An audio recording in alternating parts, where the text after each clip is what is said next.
Well, what would have happened? What were you polling on yesterday? What were you looking for? Well, so there's a couple of different things we've been looking for in the recent weeks, and one of those is to try and understand how important Partygate is to voters and to the general public, and the other is to put that in context of the wider picture.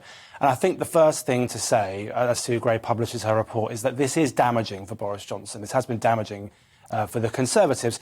Right now, we find that the Labour Party are 6 points ahead in the polls, and 55% of voters think that the Conservatives should change their leader before the next general election. And that's not all to do with Partygate, that's not all to do with Sue Gray, but this is a damaging story, and the more it's in the media, the worse that is for Boris Johnson. We've sort of been drip-fed the details of what was going to be in Sue Gray's report. We had the photographs that were leaked before, and there was this idea that really the champagne was going to be opened yesterday with this report. And some of the papers are saying less champagne, it was more sort of like a mild squash. Do you think the sort of drip-feeding of the information means there wasn't this sort of real sting yesterday and the Prime Minister's sort of gotten away with it?